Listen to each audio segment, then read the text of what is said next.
Roberta is currently the Director of Research and Education at the Human Development Company, and prior to that, Roberta taught at Stony Brook Marriage and the Family and Sociology. Roberta has over 30 years experience working with couples as a therapist and as a divorce mediator. Stephen Deutsch is currently the president of the Human Development Company. He is also the author. His latest book is available on the back table, I Know You Love Me and You Know I Love You. Stephen is a gestalt therapist with a private practice. Stephen is well known across Long Island communities with his marriage counseling. And we're very lucky to have both presenters tonight. Thank you.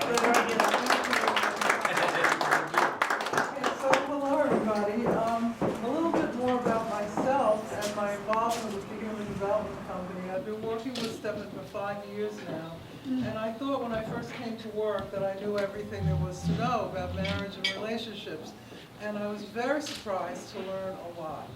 And I've been able to apply the things that I've learned to my own relationships, and my life is much better as a result. So I'm really hoping that you get a taste of what we have to offer and that you feel the same way when you leave tonight. I just wanted to make you aware of the agenda that we'll be holding to throughout the evening. If you see the first part is welcome, that's where we are now. And so I'd like to now turn it over to Stephen. And we're going to be turning it back and forth quite a lot. So I hope your neck doesn't start hurting. So just a little bit more about me. I have been doing trainings and workshops and seminars at major national and international psychotherapy conferences. And these conferences are for people in the academic world. And so the theories have been very well received at these conferences. And so we're going to be talking about something new. And new always takes a little time to get adjusted to. I'm sure that when people discovered the earth was round instead of flat, it took a little time to kind of venture to the edge, you know, and because they used to think they were going to fall off, right? And they discovered they did. So there is newness here. We welcome your questions. The other thing I want to do is I want to really acknowledge you for being here, because we know that we could be doing other things. We could be watching television, we could be on the internet, we could be maybe doing some chores at home, maybe talking to a friend or family member. So there's a lot of things you could be doing instead of being here. And one of the things that when we talk to couples and we talk about relationships is really on the totem pole, how far up is the relationship? And of course, everybody would say, well, the relationship is the most important. But in terms of actually investing time, we tend to not invest a lot of time. Even if we say on a yearly basis, never mind on a weekly basis, we don't invest a lot of time in doing things like this, where what you get to do is really kind of talk about your relationship and maybe read a book together about how the relationship could be better, or maybe doing something like a seminar, workshop. You know, there are any number of them out there. We don't invest a lot of time. Guys do a better job maintaining their car than we kind of do in terms of maintaining, you know, at least once a year we get an oil change, stuff like that. But we really have this thing that somehow relationships should just kind of go smoothly and effortlessly and not have to invest kind of time and energy. So I want to acknowledge you for putting your relationship this evening at the top of the list. And if you continue to do that, if you remember that your relationship is what's going to make everything else work, your job, kids, your home, you name it, and invest that little bit of time, I think that it will bear a lot of fruit for you. So, yeah, I just want to add, how does that make you feel about the person sitting next to you, that they were willing to put the relationship top of their list? How does that make you feel? Really good. Happy. Makes you feel good? So why don't you look at each other for a second and just say thank you. Yeah? Yeah? Absolutely. Okay, so the objective today is to give you a little bit of insight into, and I don't know if you can see it from there, sorry. This is the model. In terms of human development, this is a human development approach. It's really not psychological, it's really not therapeutic, it's not about fixing. But there are 4 areas that we really need to develop. You know, we get the 3 R's, reading, writing, and arithmetic, and whatever else, but we don't really get schooled in developing our awareness, our vision, our communication, our unconditionally loving behaviors.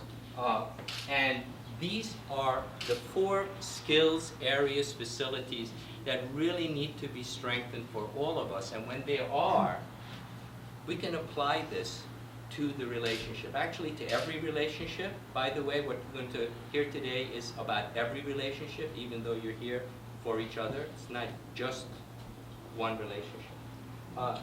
And it allows us to actually be unconditionally loving with each other.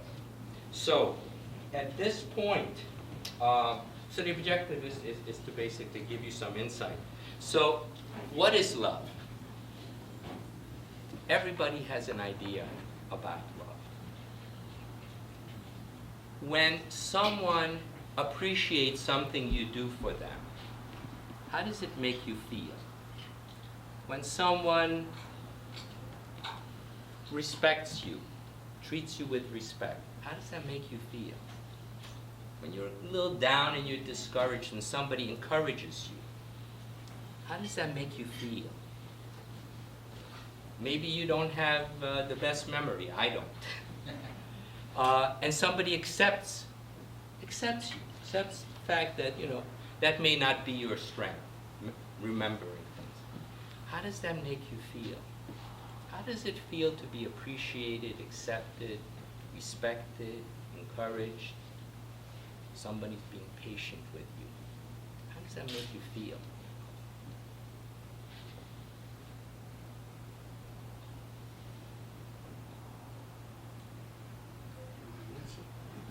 Sorry? You want an answer? Yeah. I'm actually waiting for an answer. Makes you feel good. Definitely. Okay. Yeah. Makes you feel wanted. Wanted? Wanted, makes you feel wanted. It's empower. It's Empower. it feels empowered. But now tell me the feeling. Love. Love. Makes you feel loved? Yeah. And what does that feel like? It's really good. Good. It makes us feel good. Makes me feel warm. Kind of, it's like a warm feeling, like energized feeling. So let's look at the flip side of this. What about if you feel a little down, discouraged, and somebody discourages you even more? How does that feel? When you're trying to get something or somebody's trying to explain something, you don't get it, and they're being impatient with you, or they raise their voice. You do something and they don't say thank you, they don't appreciate what you did. How does that make you feel? Ignored. Ignored? Makes you lose interest. Makes you lose interest? How does it make you feel? Sad. Down. Makes you feel sad, makes you feel down, Kind of constricted, my body just constricts. kind of constricted, Disenchanted. disenchanted, Unimportant. makes you feel unimportant. Feel. So what it does is it kind of makes me feel a little bit empty.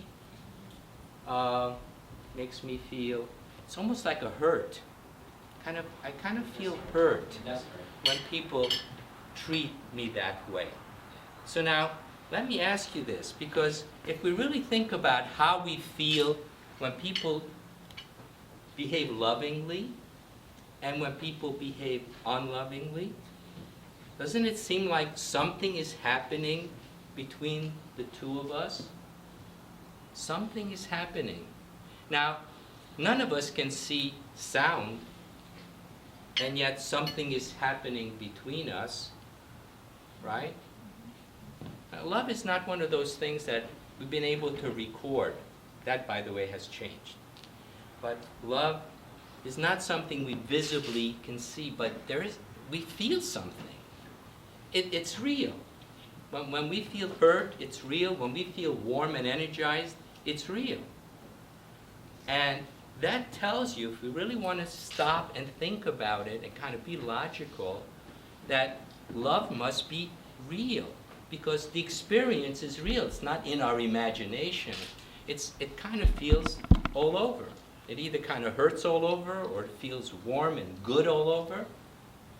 And that couldn't possibly happen if what was happening wasn't something real. Something real. It's not just a word. And today we're not going to get really into it. It's also nothing to do with romance. And I know that's an important energy. Romance is important. It's an important energy. We're a species, procreation, desire, passion, attraction. But it's not nourishment.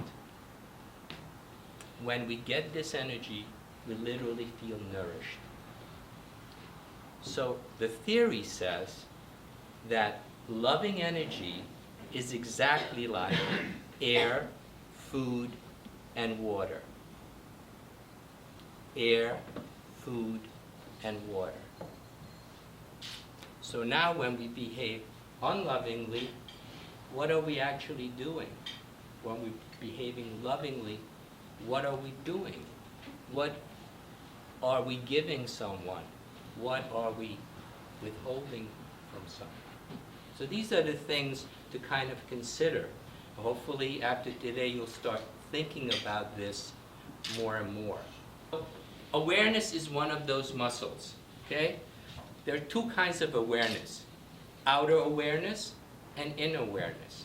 What we do as parents is really make sure that the child knows this is a table, these are glasses, this is a room, that's a ceiling. We are very good at teaching a human being outer awareness. Become aware of that. We're not quite as good as teaching and developing inner awareness. How do you feel? Well, we say things like boys don't cry. What does that do to our inner awareness? It says, don't be aware, don't go there. Fortunately, women, we don't say that to you. So it keeps you a little bit more in touch with what is going on inside. Those two awarenesses are very, very important. And there are ways to kind of, if you want to use the word, rehabilitate that awareness, to really be in touch with thoughts and feelings. Because if we're not, it becomes very difficult to share that with someone, to actually say, this is the way I'm feeling. I'm feeling a little hurt, or I'm feeling sad, or I'm feeling very loved, or thank you, all of those things. So awareness is one of the muscles that when we do the work with individuals or couples or groups, that we really make sure it's the foundation of great interpersonal and interpersonal relationship. And now, Roberta. Okay, so what I want to ask, Stefan touched a little bit on how you feel when, if you look at the side of the list where your feelings are hurt, where somebody is not supporting you. How do you react when your feelings are hurt? Anybody, Upset, just your reaction. But how do you react to the person that hurt your feelings? Defensive. Definitely upset. Upset? Yeah. Rude. Aloof? Rude. Well, you get a little rude Rude. sometimes, yeah. Get Distant. rude? You can become bitter, a little bitter. Right, right. Shut What- down. Shut down? Yeah, that's a big one. Some people shut down for days. Some of us grew up in families where our parents, one or the other, would shut down, and so that's how we learned how to react when someone hurts our feelings. Is it different when your partner hurts your feelings, or when anybody else hurts your feelings, like a neighbor or a coworker or something? Partner, definitely partner. It's harder for your partner. And your reaction, what's your reaction like when your partner hurts your feelings? Upset. You get upset. Stronger than when someone else hurts your feelings. Okay, so would you believe me if I told you that people don't hurt your feelings on purpose? That they really don't, even though it might feel like they do? Anybody believe that they do it on purpose? I think it depends on the situation. On the situation, okay? All right, anybody else? Sometimes they do. Sometimes you think they do? You think they wake up in the morning and say, when I go home tonight, I'm gonna hurt her feelings. I'm gonna piss her off. I'm gonna get her so that she doesn't wanna talk to me for 2 days, so he doesn't wanna talk to me for 2 days. You think that that's going on in their mind? You think they're aware of that? I think out of spite or like revenge. That's nice. Sometimes like revenge. Sometimes, and the reason why that happens is that they don't have the skills to do it any better. And most of us don't. Most of us were brought up watching our parents act the way that they act with each other, watching all the media, the people around us, and so that's how we react to things, and that's how we think that's the way everyone should react. It's because we didn't have the skills to do it any better. But if you have the awareness and the awareness skills, that's the first place it starts. And like Stefan said, it's a muscle, and we work to strengthen that muscle. It doesn't come easy, just like any other muscle. If anyone goes to the gym, you know it's a lot of work to get there. But I'm going to give you a little scenario, and I want to see how what you think about this. Joan and Joel have an agreement that they take turns doing the dishes every night. So one night it's Joel's night, one night it's Joan's night. Joel came home one night when Joan was supposed to do the dishes, and the sink was loaded with dirty dishes.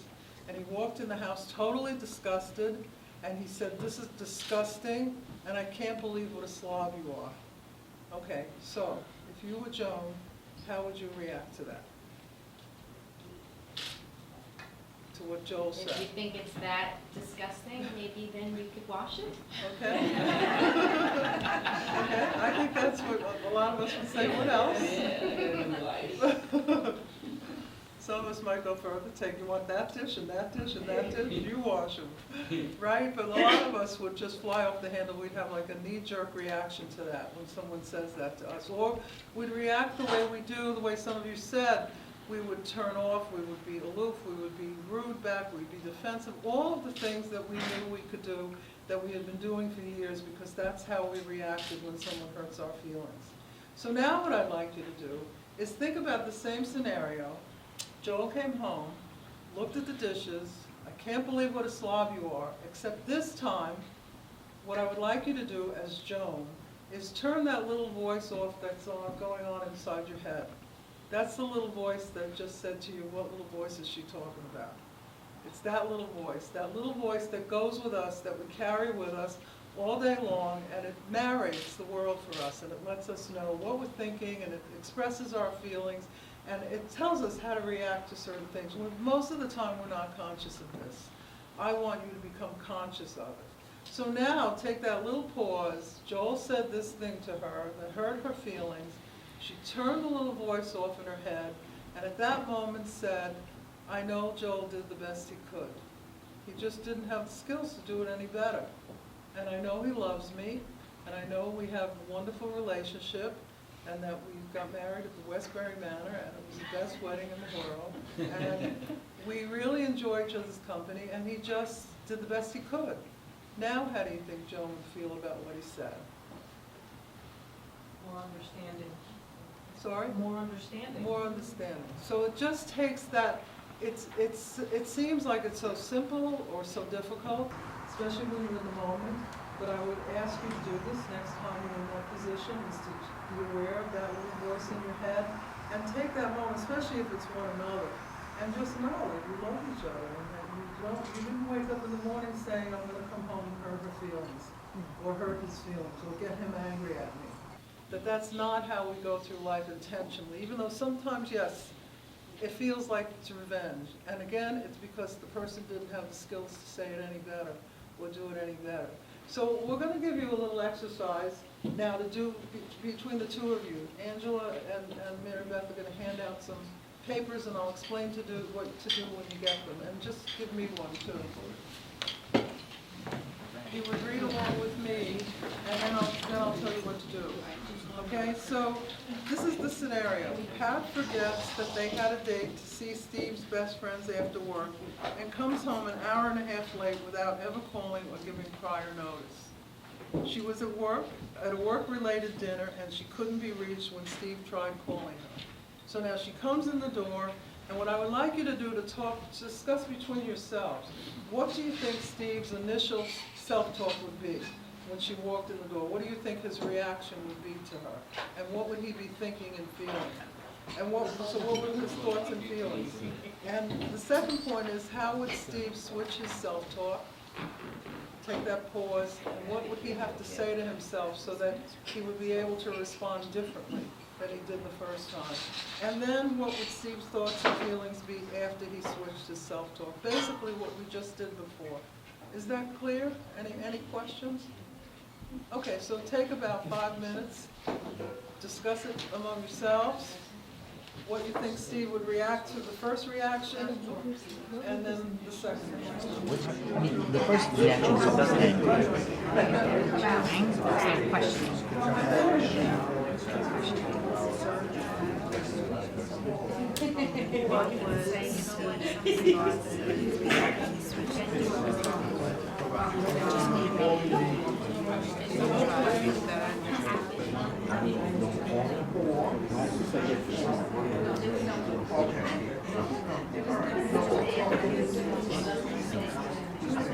Can I get your attention? Who wants to tell us what Steve's thoughts were? What was Steve's first thoughts when you did this exercise? I Yes. think his first thought should be concern, because he's concerned where she is. It's not, Okay. it's not the door. Then his second thoughts, once he knew she was okay. He's really angry. Disappointed was the second. Lack of communication. Okay. Disappointed, angry. Anger came after disappointment. Okay. Okay, anybody else want to add to that? Yes. I think he was very angry and very mad that she didn't take the time out to advise what was going on. Right. And then he was just still very angry, I think, even when she got home. Okay, angry. Anyone else want to add to that? Inconsiderate. Anyone, did you get all the anger out? Yes. I think his main angle would be from lack of communication. Uh-huh, It takes uh-huh. 2 minutes to send a text. Right.